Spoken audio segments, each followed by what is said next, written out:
Nabucco is one of the great pieces of the 19th century. In many ways, it is perhaps the most significant Italian work of Giuseppe Verdi and perhaps all of the Italian composers. It was written at a very bad time for the Italians. They were oppressed by the Austrians during this time, and Verdi wrote a piece ostensibly about the Jews in Babylon being oppressed by Nabucco. But in many ways, the Italian public thought of it as the Italians being oppressed by the Austrians. And he wrote an incredible chorus for the Jews called Va Pensiero, in which they reminisce about Israel. The Italians took that chorus to heart with great vigor and yelled and screamed so much that it had to be repeated. It has become perhaps the quintessential Italian chorus, certainly of the 19th century. And when Verdi died, it was sung on the streets of Milan in respect for the great composer. Nabucco is a brilliant mishmash of the end of the bel canto era and looking forward to the great works of Giuseppe Verdi and Puccini. And for that reason, I think it needs to be performed. It is a work of great energy. It's not a subtle work. It is filled with extraordinary music for the soprano and for the baritone and for the bass as well. And we are very lucky to have entered into a great co-production with Washington National Opera and Opera Company of Philadelphia on a beautiful new production by Thaddeus Strasberg. I mean, my background a little bit, I did the Accademia alla Scala, which is a young artist program for designers, directors, singers, and I was in the design department at the time. And I worked alongside scene painters. Actually, the head of the workshops there started out as a painter before he ran the workshops in a management position. And it's an old-fashioned sort of apprenticeship position where you work alongside people for a number of years and then you work as an assistant and then you take over. So he had worked with people who had worked a generation before him, who had worked with a generation before him, which goes back all the way to the time of Verdi and even before that, because La Scala's been around since 1776 as a building, but Italian scene painting's been around for several hundred years before that even. So there's sort of this unbroken continuity in a sense of this craftsmanship and hand that has been passed down that is directly connected to what was going on at the time. And I think as much as we like to be innovative on the stage with our designs and directing style, the innovation can also be sort of mining the past for its riches and what it has to offer.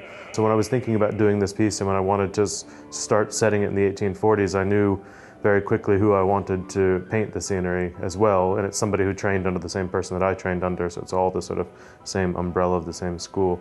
Even though I don't have the ability to paint in that style, it takes dozens of years to, I think, even to get close to being able to realize it. I'm able to communicate with them really closely about not just the aesthetic of what it looks like, but sort of the bones of what's underneath it. So for this production here, the one thing that I think that it affords that maybe more modern sort of scenic conceptions miss is that these sort of vast, expansive, artificial spaces that you can change very quickly. And it sort of gives sort of an epic quality to it because you're not just in a psychological space, but you're also in an actual real place that's very imaginary. And I really like the sort of the playing around with what's real and what's not and what's theatrical and what is sort of true. The Jews have been attacked by the Babylonians, and they have come under the oppression of Nabucco, or as perhaps we know, Nebuchadnezzar, the king. And Nabucco's daughter, Fenena, falls in love with a Jew. There's, again, a sort of convoluted love story involving Ishmael and Fenena and Abigail. Abigail is Nabucco's other daughter, but what we don't know at the beginning of the opera is that she is not really his daughter. She's a slave girl that he's taken under his wing and has treated her as his daughter. Well, she is a power-hungry woman, and she overcomes Nabucco after Nabucco declares that he's God. and is struck down by lightning and turned mad. Abigail seizes the crown and begins her reign of terror and vows to kill all of the Jews. At the same time, Nabucco begins to come back to his senses and achieves the throne back from Abigail and begins to show much more pity towards the God of the Jews and towards the Jews themselves. The first thing I learned is that when English National Opera called me to do this about 15 years ago, I was incredibly right to say no. It's huge. It's my new favorite way of describing Abigail is blood, guts, and coloratura. I think that's just sort of perfect for her, and that's just my sort of favorite type of role these days.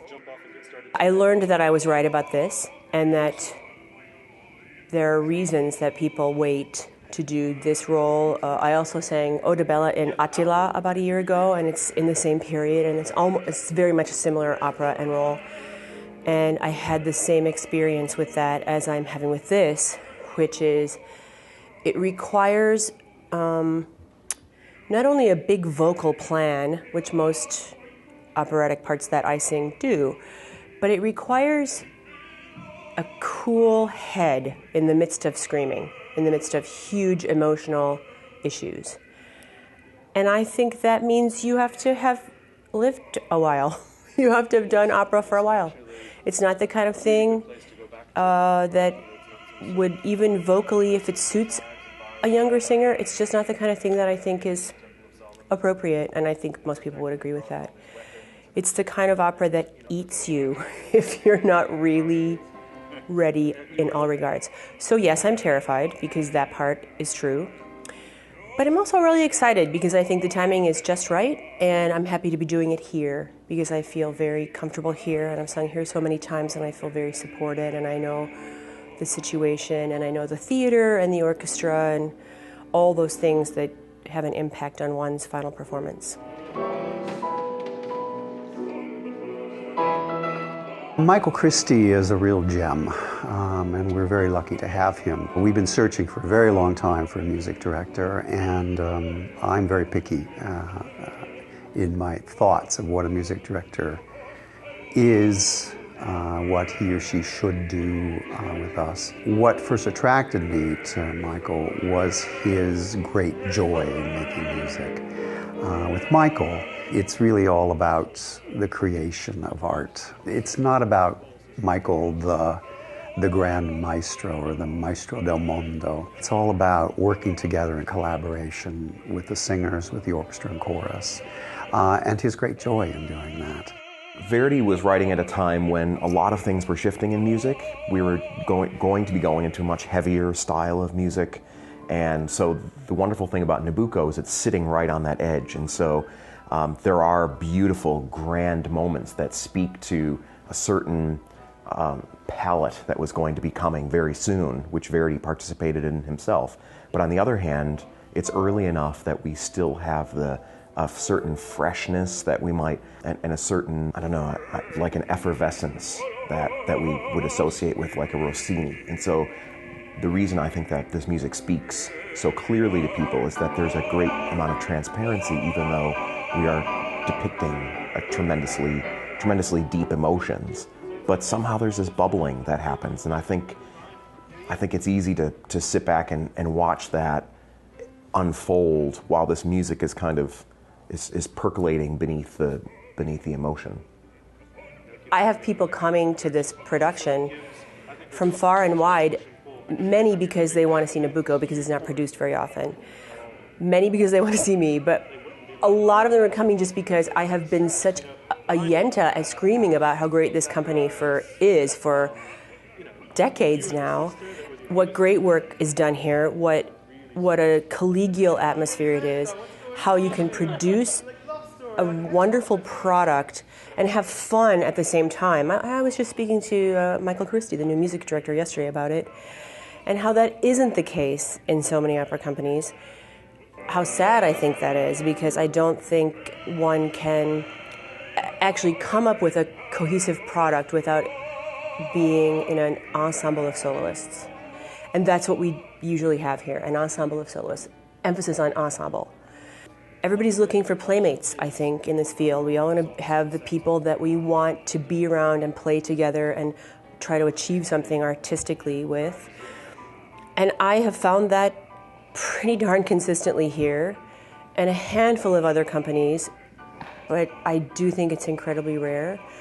Heck, I always look forward to coming here just because I know something good is going to happen. Something great usually does. So it's like you're singing all this, and everybody's like, we're with you behind. And at the end, you can like turn up